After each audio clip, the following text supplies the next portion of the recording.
So imagine this, folks. What if your pet could talk to you, okay? Essentially, you talk to your pet, they communicate back exactly what is on their mind. I mean, it's the piece that we're missing, right? Yeah. Author, mom, meditation teacher, and animal communicator Katz has been doing that just for about a year now and can tell you what your pet is thinking.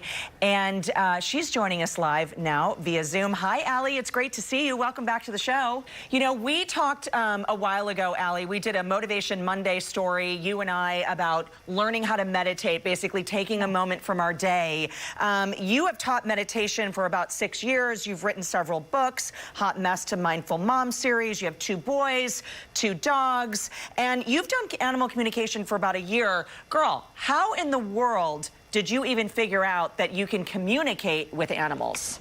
Well, this is really funny. I call it following the universal breadcrumbs that get left for me. Sometimes I'm not even sure how I get introduced. All of a sudden, there was an email in my inbox about an animal communication class, and I have no idea how it got there. So I signed up for the class, and then one of my sons had a last-minute baseball tournament, so I had to cancel. A year later, I got the same email that this teacher from Montana was going to be in Houston teaching a class. And I was like, I love animals, and I really, really want to learn what this is about. And I went to the class, and immediately it was like, oh my goodness, I'm meant to be doing this. It felt very natural for me. It happened very easily. And I just knew it was something that was meant for me. So then I started practicing on all my family and my friends and practicing with their animals. And then I decided I wanted to take it a step further and really hone my skills. And I started working with a mentor, a master teacher, and working with her for 6 months. And then I went out on my own, and it's just been incredible. I love it. And Allie, some people out there might say, okay, how can this possibly be real? Describe to us a little bit about what happens after you spend time with some of these animals and their pet parents. So I can work with people anywhere in the world. I've actually worked with people in Australia and Germany and Canada and almost every state now. And I work with a picture. So you give me a picture of your pet and a list of questions. I send you an email with all the information that I need. You give it to me.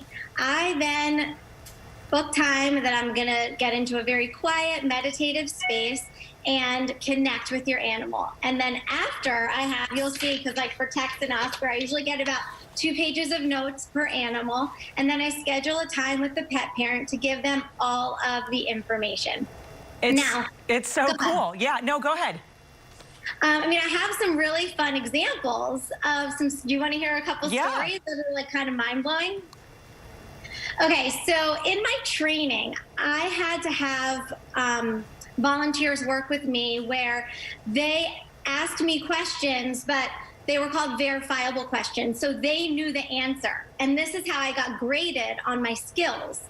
And I had to turn it all into my teacher and everything. So this one is one of my favorites. I was working with a horse because I can also work with any kind of animal. I've worked with a gecko, guinea pigs, hundreds of dogs now. This is the horse that I'm talking about. His name is Red.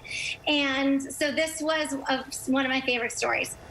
One of the verifiable questions that his mom asked me was, what is hanging in his stall next to the door? So I got this answer. I don't really know a ton about horses, which actually is kind of helpful because I don't, think about any of the answers. I don't filter anything. I've learned to trust all the information that comes. Don't second guess anything, just write everything down no matter what it is. And I saw a picture of the horse and its owner. And I was like, wow, I don't even know if that's a thing. Do people do that? And like put them in the stall? But I wrote it down, and when I gave her the answer, she started cracking up.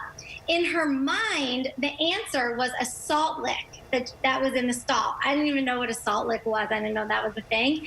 But next to the salt lick, next to the door, was a picture of her and her horse.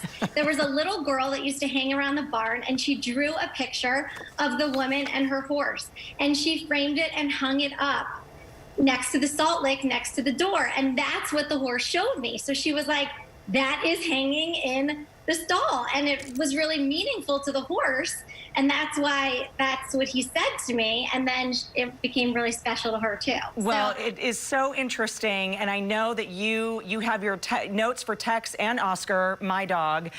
Keep it right here, because after the break, Allie is going to share what she found out about the inner thoughts of these two. Oh, interesting. Okay, we'll be right back. Animal communicator Allie Katz, who's giving us the inside scoop on Tex's and Oscar's thoughts. Okay, we just want to jump right in, Allie, because we cannot wait. Okay, so there's so much. I'm just going to pick out some fun facts.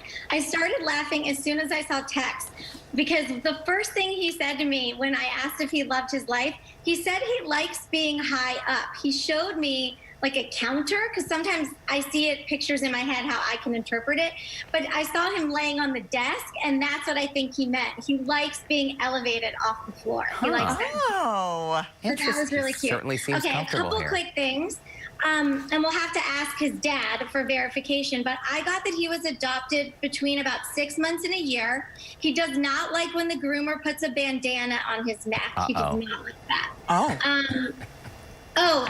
Jerry asked about his first family before he got adopted.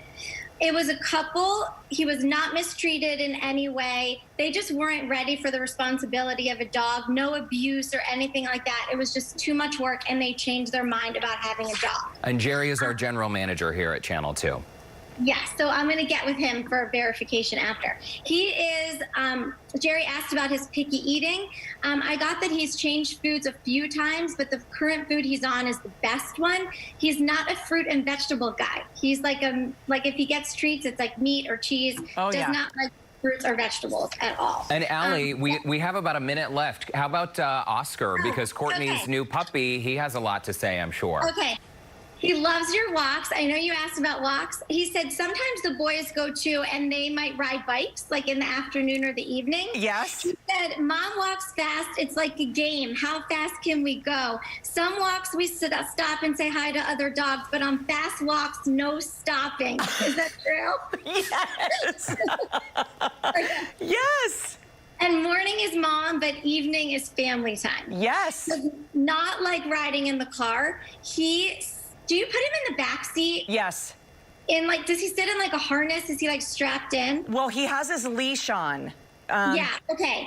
He would rather sit in the front seat with you, closer to you, so you can have your hand on him. And he wants a towel to sit on because the seat is slippery, and he doesn't like moving around.